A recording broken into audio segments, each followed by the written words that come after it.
नमस्कार, रफ्तार मीडिया में आपका स्वागत है। आपके साथ मैं रीना झा बालियान। खबरों का रुख करेंगे, लेकिन उससे पहले एक नजर डालते हैं इस वक्त की हेडलाइंस पर। रुद्रप्रयाग में सहमति से सुलझा नगरासु विवाद, प्रशासन और पंजाब से आए दल की मध्यस्थता लाई रंग, गुरुद्वारे की छत से नीचे उतरे निहंग।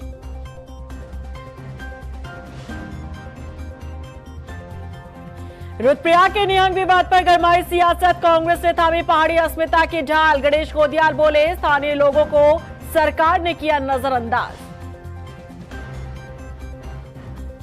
कांग्रेस ने राम मंदिर में हुई कथित चोरी पर कसा तंज, बीजेपी और आरएसएस की चुप्पी पर उठाए सवाल, कहा सत्ता के लिए बीजेपी ने किया आस्था का सौदा।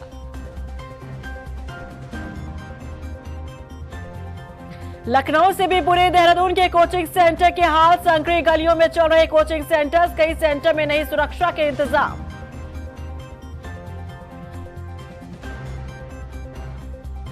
और चलिए अब बुलेटिन की शुरुआत कर लेते हैं।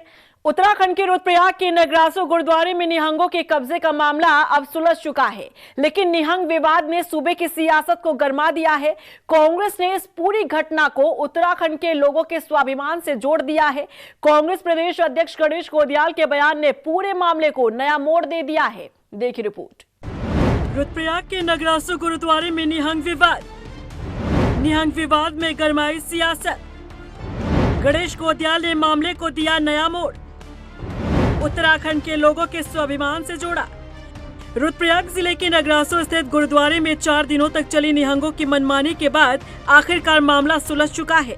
गुरुद्वारे की छत पर चढ़े सभी निहंग नीचे उतर आए हैं, लेकिन निहंगों के विवाद ने सूबे की सियासत को गरमा दिया है। कर्णप्रयाग बाजार में हुई मारपीट मामले में पकड़े गए निहंग सिखों के परिजनों ने क्रॉस एफआईआर दर्ज कराई। इसके बाद इस मामले ने सियासी रंग ले लिया। इस मामले को कर्णप्रयाग से हरिद्वार ट्रांसफर करने की घोषणा की गई, यानी हरिद्वार पुलिस इस मामले की जांच करेगी। मामला ट्रांसफर करने के मसले पर ही कांग्रेस प्रदेश अध्यक्ष ने सवाल उठा दिए। गणेश गोदियाल ने पूछा कि आखिर पुलिस ने ये फैसला क्यों लिया, क्या कर्णप्रयाग के प्रभावित लोगों ने उनसे ये मांग की थी। कल आईजी गढ़वाल का एक स्टेटमेंट मैंने देखा, सुना, और उसमें वो कह रहे हैं कि तीर्थ यात्री के पिता की ओर से जो एफआईआर दर्ज की गई, इस केस को हम हरिद्वार शिफ्ट कर रहे हैं। ये तो ठीक है, अगर कोई फरियादी अपनी एफआईआर के आधार पर इन्वेस्टिगेशन कहीं दूसरी जगह चलाना चाह रहा है, तो वहां से चलाना चाह रहा है, तो ये ठीक है, कोई बात नहीं है।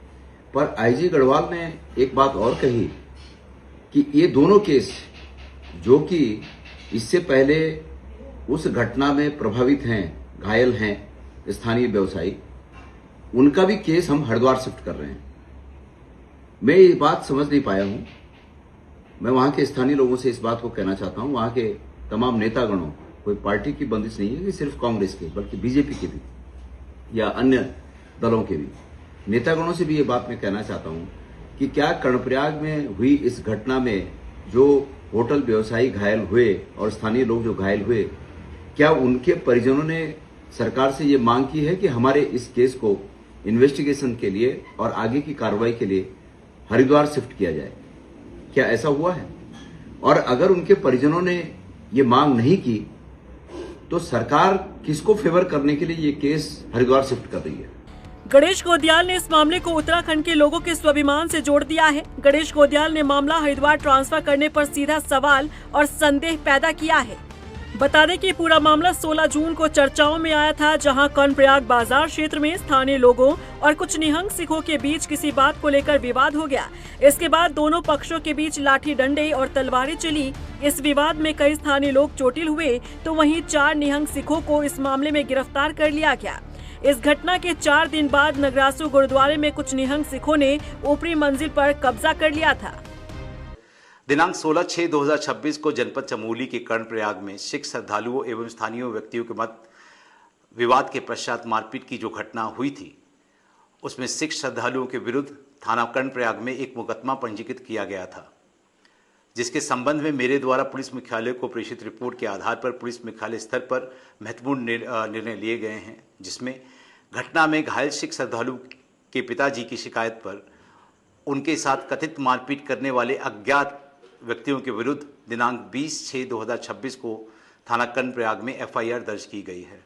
मामले की संवेदनशीलता को देखते हुए पुलिस मुख्यालय ने दोनों मामलों की जांच चमोली से हटाकर हरिद्वार ट्रांसफर कर दिया। जांच की निगरानी एसएसपी हरिद्वार नवनीत सिंह भुल्लर करेंगे ताकि पूरी प्रक्रिया निष्पक्ष और पारदर्शी तरीके से पूरी हो सके। वहीं विभिन्न सिख संगठनों की ओर से स्थानीय पुलिस के व्यवहार को लेकर लगाए गए आरोपों को भी गंभीरता से लिया गया है।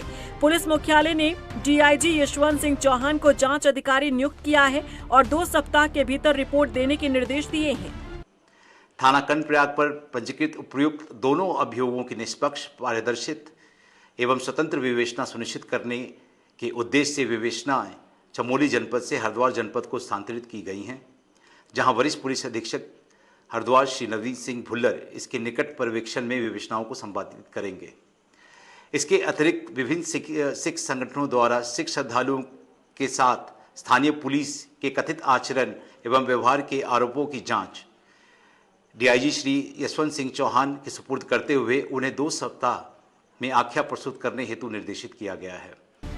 फिलहाल अब सबकी नजर हरिद्वार पुलिस की जांच और डीआईजी रिपोर्ट पर टिकी है, जिससे पूरे मामले की तस्वीर और साफ होने की उम्मीद है। लेकिन इन सबके बीच गणेश गोदियाल ने बयान देकर इस मामले को सियासी रंग दे दिया है। रफ्तार मीडिया के लिए देहरादून से सुशांत सिंह, हिमांशु चौहान के साथ ब्यूरो रिपोर्ट। मंगलवार को सीएम धामी ने सचिवालय में उच्च स्तरीय बैठक ली। बैठक में सीएम धामी ने चारधाम और हेमकुंड साहिब यात्रा को लेकर जानकारी ली। इस दौरान मुख्यमंत्री ने अधिकारियों को सभी श्रद्धालुओं की सुख सुविधाओं का विशेष ध्यान रखने का निर्देश दिया। सीएम धामी ने कहा कि देवभूमि में सभी श्रद्धालु और पर्यटकों का स्वागत है। उन्होंने यात्रियों से सामाजिक सौहार्द बनाए रखने का आह्वान किया। उन्होंने कहा कि यहां आने वाले पर्यटक और श्रद्धालु अपनी यात्रा का आनंद लेकर जाएंगे। प्रशासन का सहयोग करें, कानून को अपने हाथ में ना लें। हेमकुंड साहब की यात्रा भी जो है पिछले साल की तुलना में 20-25 हजार अधिक हो गई है। अभी शुरुआती दिनों में 1,25,000 के आंकड़े को छू गई है।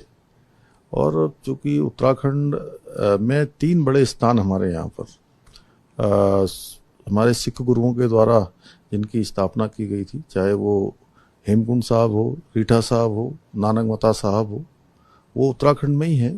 और प्रत्येक वर्ष यात्रा चलती है। सबका सम्मान करना हम सबका संस्कार भी है। देवभूमि अतिथि देवो भव की तर्ज पर हमेशा यहाँ पर लोगों का सबका स्वागत करती है।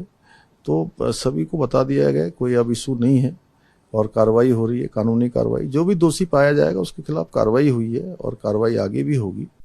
लगता है कि सुनील उनियाल गामा ने 2027 में गणेश जोशी का टिकट कटवाने की ठान ली है। तभी तो कभी उनके विधानसभा में जाकर उन्हें चुनौती देते हैं, तो कभी उनके कामकाज पर सवाल उठा देते हैं। देहरादून के पूर्व मेयर गामा ने मसूरी से विधायक गणेश जोशी की पोल खोलकर रख दी है। मसूरी विधानसभा में अव्यवस्था को लेकर गामा ने सवाल खड़े कर दिए हैं, जिसने गणेश जोशी की टेंशन बढ़ा दी है। देखिए रिपोर्ट। गामा ने खोली गणेश जोशी की पोल। अपने विधायक पर गामा ने उठाए सवाल। गणेश जोशी को नहीं जनता की चिंता। 2027 चुनाव में साफ होगा गणेश जोशी का पत्ता। लगता है कि 2027 विधानसभा चुनाव में बीजेपी को विपक्ष के साथ साथ अपनों से लड़ने के लिए भी कमर कसनी होगी, क्योंकि प्रदेश में बनते हालात ये संकेत दे रहे हैं कि बीजेपी विधायकों का रास्ता रोकने के लिए उनकी अपनी ही तैयारी कर रहे हैं। अब मसूरी विधानसभा से कई बार जीतकर विधायक बनने वाले गणेश जोशी पर देहरादून के पूर्व मेयर गामा की नजर है। अपने ही नेता का टिकट काटने का सारा बंदोबस्त गामा ने कर लिया है। कैबिनेट मंत्री गणेश जोशी के काम पर सवाल उठाकर और अव्यवस्था की पोल खोलकर गामा ने मसूरी जनता और पार्टी संगठन को बता दिया है कि 2027 में बदलाव जरूरी है। दरअसल सुनील उनियाल गामा ने गणेश जोशी के विधानसभा क्षेत्र मसूरी में अधूरे काम पर सवाल उठा दिए हैं। वीडियो शेयर कर उन्होंने गणेश जोशी के कामकाज की पोल खोलकर रख दी है।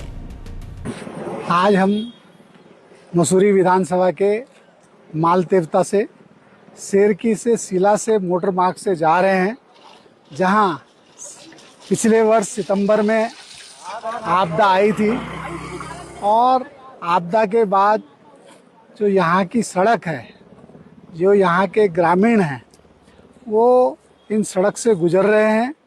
निश्चित रूप से इस सड़क का जो है आपदा से पैसा भी आया था और जो मेरी जानकारी में आया है कि 2024 में इसका टेंडर हुआ था, वो 2025 में पूरा होना था, लेकिन अभी कुछ काम हुआ है और शेष काम बाकी है।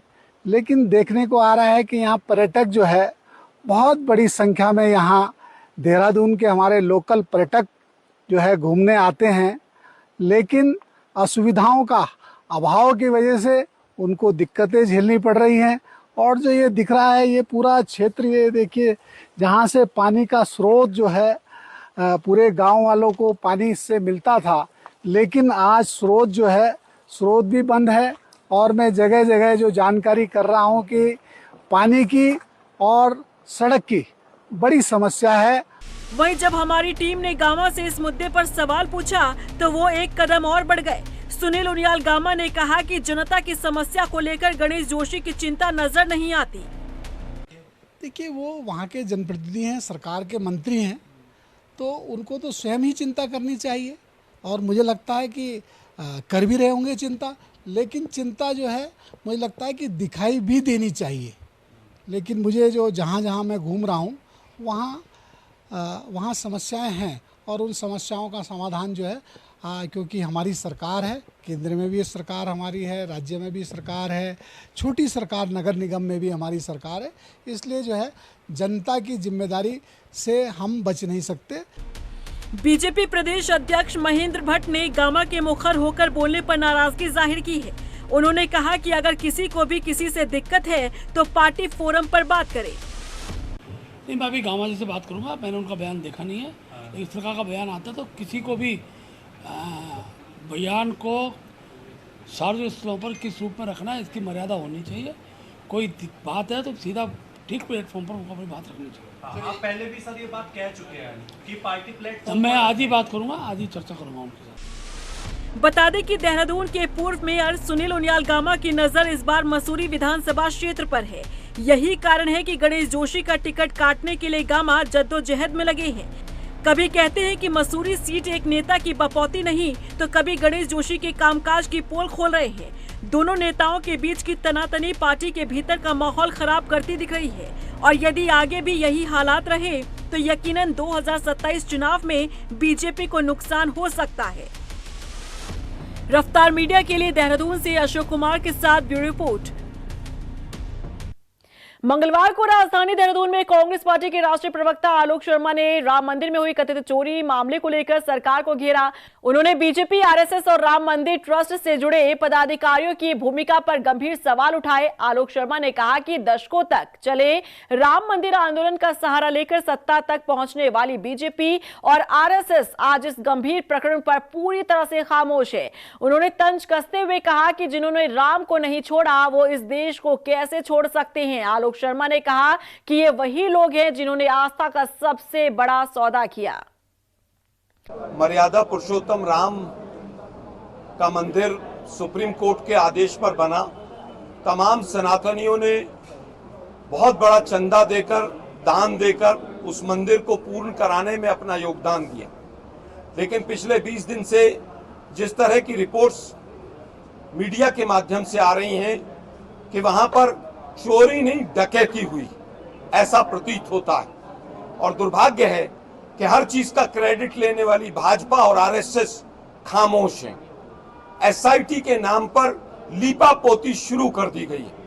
धर्मनगरी हरिद्वार में अतिक्रमण पर बुलडोजर एक्शन देखने को मिला। यहां रेलवे, पुलिस और जिला प्रशासन ने संयुक्त कार्रवाई करते हुए रेलवे की जमीन पर बनी 40 से 45 झुग्गी झोपड़ियों को ध्वस्त कर दिया।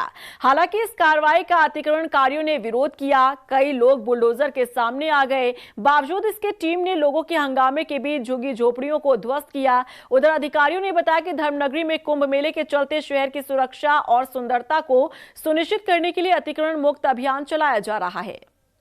ये अभी जैसा कि आपको पता ही है कि हम जो टिबड़ी रेलवे फाटक है वहाँ पे हम अतिक्रमण हटा रहे हैं और ये रेलवे की जमीन है जिस पर रेलवे ने अपना जो विधिक प्रक्रिया है वो पहले भी अपनाई हुई थी। नोटिस दिए गए थे, उनका पक्ष जाना था।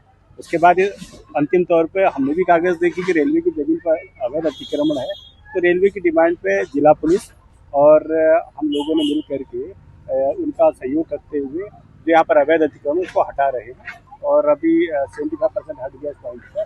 बाकी 25% बचा है वो लगातार। गदरपुर विधानसभा पहुंची एसडीएम ऋचा सिंह ने क्षेत्र में चल रहे एसआईआर अभियान की जानकारी ली। बता दें कि उन्होंने क्षेत्र में लगाए गए एसआईआर बूथों का निरीक्षण किया और बीएलओ को जरूरी दिशा निर्देश दिए। एसडीएम ने बताया कि यहां गदरपुर विधानसभा में अब तक 50% एसआईआर का काम पूरा हो चुका है। वहीं मतदाताओं से बीएलओ का सहयोग करने की अपील की जा रही है। कोई कमी नहीं निकल रही है, क्योंकि जो हमारा एसआईआर का काम हो रहा है प्रत्येक बूथों पर और फील्ड में जाकर जो हमारे बीएलओ उनके साथ जो शिक्षा विभाग से अधिकारीगण लगे हुए हैं, जो टीचर्स लगे हैं, वो टीम एक काम कर रही है। तो उसको देखने के लिए कि इन लोगों को कहीं कोई समस्या नहीं आ रही है, इनकी प्रगति क्या है पूरे क्षेत्र में। इसमें आज तहसील की टीम भ्रमण कर रही है, उसी क्रम में मैंने ये बूथ देखा है। तो अभी इनका काम है, अच्छा काम इनका चल रहा है, इनका 50% काम लगभग इनका होने वाला है।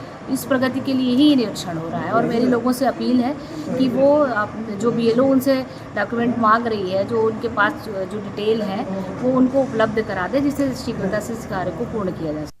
लखनऊ के कोचिंग सेंटर में हुए अग्निकांड ने देहरादून में पढ़ रहे छात्रों की सुरक्षा पर सवाल खड़े कर दिए हैं।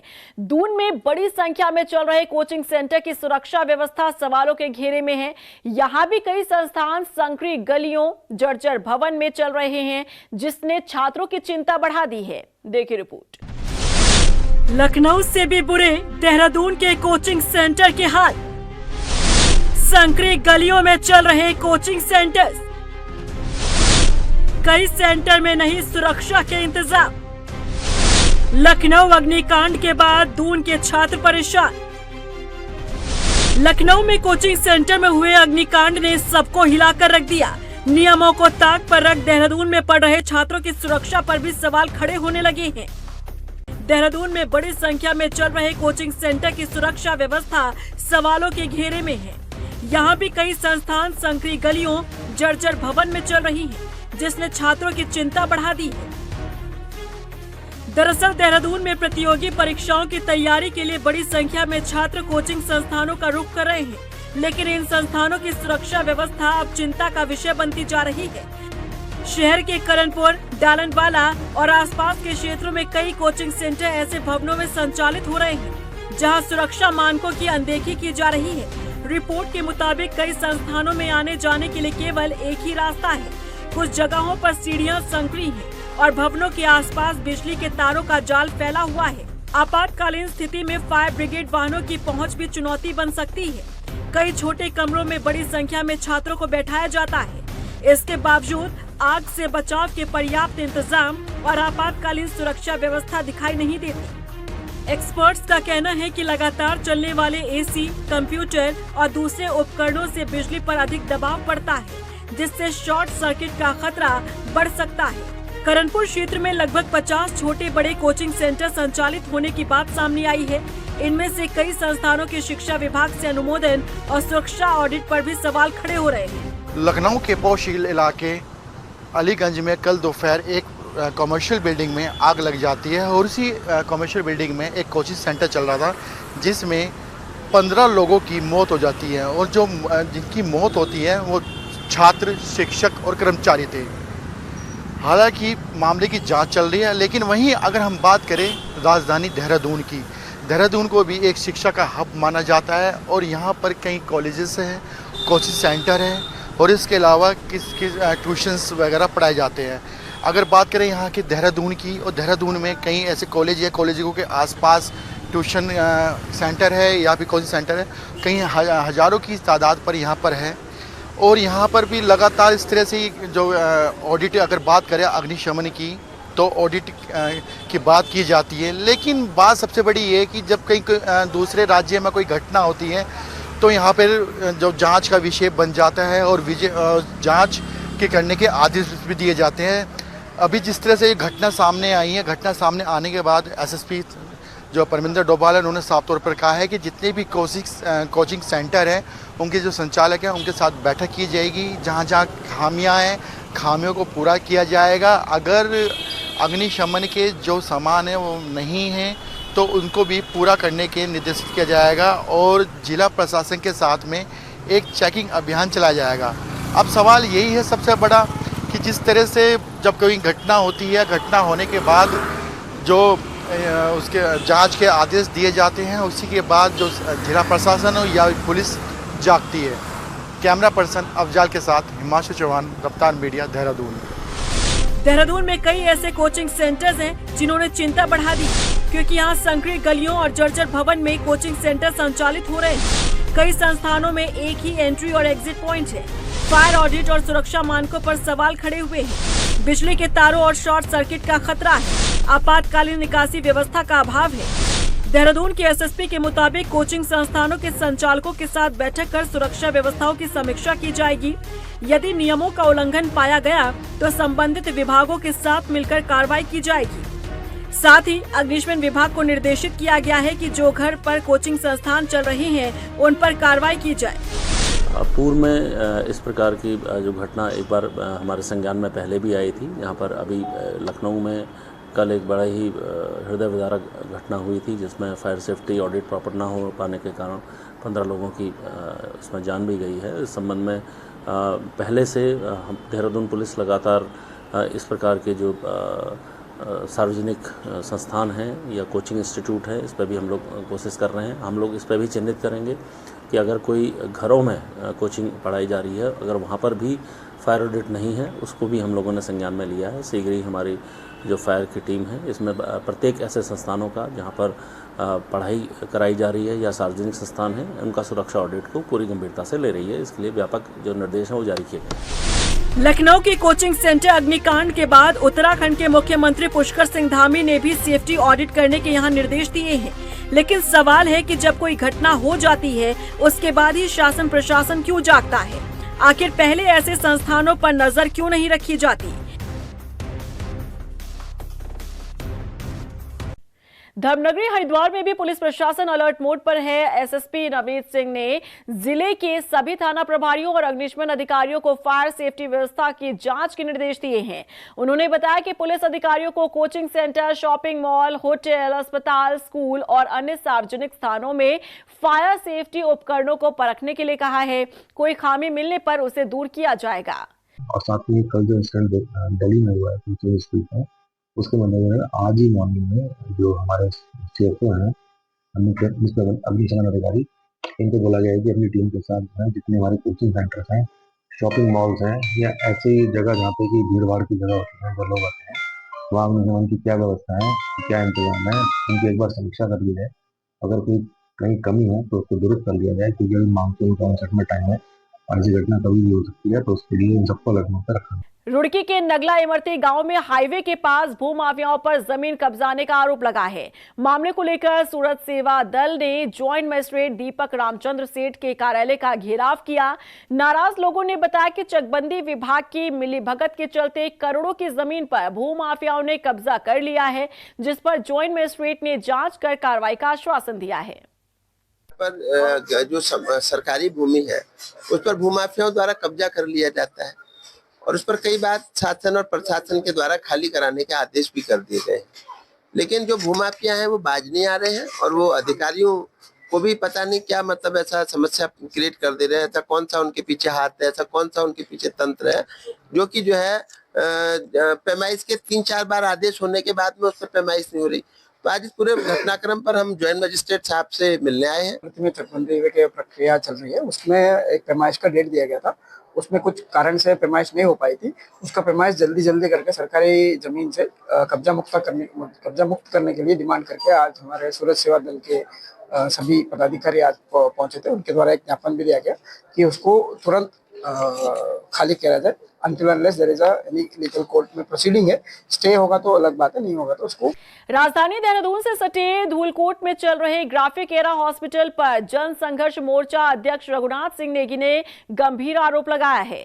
उन्होंने बताया कि अस्पताल द्वारा मरीजों में भय पैदा कर ऑपरेशन के नाम पर लाखों रुपए ऐंठने का काम किया जा रहा है। उन्होंने एक मरीज की केस स्टडी को साझा करते हुए बताया कि मरीजों को ऑपरेशन की जरूरत नहीं थी और तब भी अस्पताल प्रशासन ऑपरेशन पर अड़ा रहा। उन्होंने कहा कि ये कोई एक मामला नहीं, मृत मरीजों से भी दवाइयां, स्टेंट और वेंटिलेटर आदि के नाम पर लूट की जा रही है। बता दें कि रघुनाथ सिंह नेगी ने मामले में स्वास्थ्य विभाग से हस्तक्षेप की मांग की है। ग्राफिक एरा हॉस्पिटल है धूलकोट देहरादून का, आज उसने सारी हैवानियत की हदों को पार करने का काम किया। आज वो लूटपाट का केंद्र बन गया है अस्पताल। मरे हुए जो मरीज हैं, जो मृत हो चुके हैं, उन पे भी कई स्टंट के नाम पे, तमाम तरीके वेंटिलेटर के नाम पे जनता को लूटने का काम किया जा रहा है। और एक तरह से लूट बहुत दुर्भाग्यपूर्ण है। हमारा कहना है कि जो जिम्मेदार विभाग है, जो जिम्मेदार लोग हैं, आखिर इस अस्पताल पर नकेल डालने का काम क्यों नहीं कर रहे। कई मामले ऐसे हो चुके हैं जो जन संघर्ष मोर्चा के संज्ञान में आए हैं। अभी मैं आपको अगर एक बात बताऊं, आप भी हैरान होंगे, एक माइनर ब्रेन हेमरेज का केस आया, उससे पहले 5-7 लाख रुपए लूट लिए अस्पताल वालों ने। उसके बाद उन पर दबाव बना करके 25 लाख रुपए आप रात में जमा कीजिए, इनका दोबारा ऑपरेशन होना है। जब ये मामला हमारे पास पहुंचा, हमने किसी विशेषज्ञ डॉक्टर से बात की, मात्र 1-1.25 लाख रुपए में उन डॉक्टर साहब ने उनको चंगा कर दिया, घर भेज दिया। राजधानी देहरादून के लालपुर इलाके में एक बेकाबू सिटी बस ने ऐसा कहर बरपाया कि फुटपाथ पर बैठे 5 मजदूर उसकी चपेट में आ गए। हादसे में सभी गंभीर रूप से घायल हो गए, जिसमें एक युवक की इलाज के दौरान मौत हो गई। शुरुआती जांच में सामने आया कि बस चालक को अचानक मिर्गी का दौरा पड़ा, जिसके बाद उसने बस पर नियंत्रण खो दिया। सिटी बस अचानक अनियंत्रित होकर सड़क से उतर गई और फुटपाथ पर बैठे 5 मजदूरों को रौंद दिया। स्थानीय लोगों और पुलिस ने तुरंत सभी को बस के नीचे से निकालकर इंद्रेश अस्पताल पहुंचाया, जहां उनका इलाज जारी है। उधर ड्राइवर का भी टेस्ट करवाया जा रहा है। आज प्रातः ISBT के पास में लालपुर के समीप एक सिटी बस के द्वारा अनियंत्रित होकर फुटपाथ में कुछ लोगों को अनियंत्रित होने के कारण कुछ लोगों के चलने से कुछ लोग घायल हुए हैं। उनको तत्काल इंद्रेश हॉस्पिटल में ले जाया गया है। इसमें जो ड्राइवर है उसको हिरासत में लिया गया है, बस को भी कब्जे में लिया जा चुका है और इनके कारणों का हम लोग पता लगा रहे हैं। जो प्रथम दृष्टया अभी बात पता लगी है, जो डॉक्टर से अभी प्रथम दृष्टया बात पता लगी है, जो ड्राइवर है उसको कुछ दौरा पड़ने की एक शिकायत थी, उसको लेके उसका भी इलाज भी वहाँ चल रहा है। हम इसका भी चेक करा रहे हैं कि इसके द्वारा जो इसका ब्लड टेस्ट है उसको प्रॉपर तरीके से कोई इसमें कंज्यूम तो नहीं किया, उसको भी हम लोग देख रहे हैं। इसमें तत्काल अभियोग पंजीकृत करके जो भी अगर दोषी है तो उसके खिलाफ कार्रवाई की जाएगी, नहीं तो इन कारणों का हम लोग पता लगाएंगे। अल्मोड़ा में ग्रीन हिल ट्रस्ट द्वारा कुमाऊनी व्यंजन प्रतियोगिता का आयोजन किया गया। प्रतियोगिता का उद्देश्य कुमाऊं की पारंपरिक खान पान संस्कृति को बढ़ावा देना और नई पीढ़ी को स्थानीय व्यंजनों से जोड़ना रहा। कार्यक्रम में बड़ी संख्या में महिलाओं और स्थानीय लोगों ने हिस्सा लिया। वहीं इस मौके पर आयोजकों ने कहा कि बदलती जीवन शैली के बीच पारंपरिक भोजन और स्थानीय उत्पादों को बढ़ावा देना समय की आवश्यकता है। ग्रीन हिल्स ट्रस्ट द्वारा अल्मोड़ा लिटरेचर फेस्टिवल के 4th संस्करण के अंतर्गत जो हमारी फ्री एक्टिविटीज होती हैं, उसमें उत्तराखंड की पारंपरिक व्यंजन प्रतियोगिता यहाँ पर आयोजित करी गई है, जिसमें लगभग 2 दर्जन हमारे प्रतिभागियों का प्रतिभाग है। और आप देख रहे हैं किस प्रकार से हमारी सभी महिलाएं अपने पारंपरिक परिधान में पारंपरिक व्यंजनों के साथ यहाँ पर हैं, जिसमें भटके दुक्के भी हैं, चुरकानी भी है, रस भी है, सिंगल पुए भी हैं और यहाँ तक कि प्रसाद किस तरीके से बनाया जाता है हमारे उत्तराखंड में, कैसे उसको प्रसाद को थाली सजाई जाती है, उसके साथ यहाँ पर लोग उपस्थित हैं और बहुत उल्लास के साथ वो इसमें प्रतियोगिता में प्रतिभाग कर रहे हैं। मंगलवार को रुद्रपुर के ग्राम शिवपुरी में 2 कच्चे मकानों में भीषण आग लग गई। इस हादसे में घर में रखा गृहस्थी का सारा सामान जलकर राख हो गया। प्रत्यक्षदर्शियों ने बताया कि आग की चपेट में आने से घर में रखा घरेलू गैस सिलेंडर भी फट गया और इस वजह से आग ने और विकराल रूप ले लिया। सूचना के बाद मौके पर पहुंची फायर ब्रिगेड ने बामुश्किल आग पर काबू पाया। बता दें कि पीड़ित परिवार आर्थिक तौर पर कमजोर है, ऐसे में उसने प्रशासन से मदद की गुहार लगाई है। आज सुबह सूचना मिली कि खानपुर पूर्व के ग्राम शिवपुर में एक भीषण आग, गांव से काफ़ी पीछे 2 घर थे, उसमें आग लग गई थी और परिवार के सब लोग मजदूरी पे गए हुए थे। और जैसे सूचना मिली तो ठुकराल जी के रुद्रपुर ना होने पर उनका फ़ोन आया तो मैं तुरंत वहां पर मौके पर पहुंचा। फायर ब्रिगेड की गाड़ियाँ ही बुलवाई और आग तब तक सब कुछ जलकर राख हो गया था। घर में जो भी सामान था सिलेंडर तक फट के, सिलेंडर इतनी तेज़ आवाज़ में फटा कि सिलेंडर उड़कर दूसरे एक तिमंजिले मकान पे गया। वहाँ पे बल्ली लगी थी, बल्ली से टकराया और बल्ली नीचे किसी मजदूर के, गांव का एक मजदूर था, उसको लगी। वो थोड़ा घायल हो गया था, उसको हॉस्पिटल करा। अल्मोड़ा में वाल्मीकि समाज के खिलाफ आपत्तिजनक टिप्पणी को लेकर वाल्मीकि समाज का गुस्सा फूटा है। नाराज लोगों ने लामबंद होकर शहर में जुलूस निकाला और दोषियों के खिलाफ सख्त कार्रवाई की मांग की। प्रदर्शन में शामिल हुए पूर्व दर्जाधारी मंत्री सिकंदर पवार ने बताया कि एक महिला यूट्यूबर द्वारा वाल्मीकि समाज के लिए अपमानजनक शब्दों का इस्तेमाल किया गया और ऐसे में उनकी मांग है कि महिला यूट्यूबर पर सख्त एक्शन लिया जाए। एक महिला ने, जो कि वास्तव में उत्तराखंड की महिला, जो उत्तराखंड एक देवभूमि, हमारी उत्तराखंड की एक महिला जिसका नाम दुर्गा देवी है और वो शीतला खेत के गांव के रहने वाली है, उसने ऐसे समाज के लिए इतने गंदे शब्दों का प्रयोग किया है कि हम कुछ कह नहीं सकते। हमारा पूरा समाज, उत्तराखंड का नहीं पूरे देश का समाज आज बिल्कुल गुस्से में है और कहीं ऐसा ना हो कि हम कानून व्यवस्था अपने हाथ में ले लें। और इसी के साथ फिलहाल इस बुलेटिन में बस इतना ही, लेकिन चलते चलते एक नजर डालते इस वक्त की हेडलाइंस पर। रुद्रप्रयाग में सहमति से सुलझा नगरासु विवाद, प्रशासन और पंजाब से आए दल की मध्यस्थता लाई रंग, गुरुद्वारे की छत से नीचे उतरे निहंग।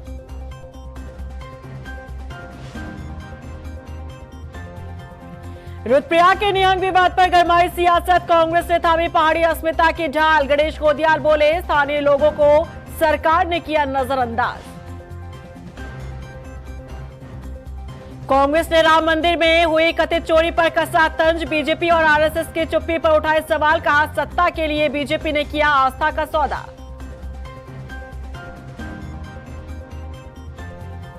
लखनऊ से भी बुरे देहरादून के कोचिंग सेंटर के हाल, संकरी गलियों में चल रहे कोचिंग सेंटर्स, कई सेंटर में नहीं सुरक्षा के इंतजाम।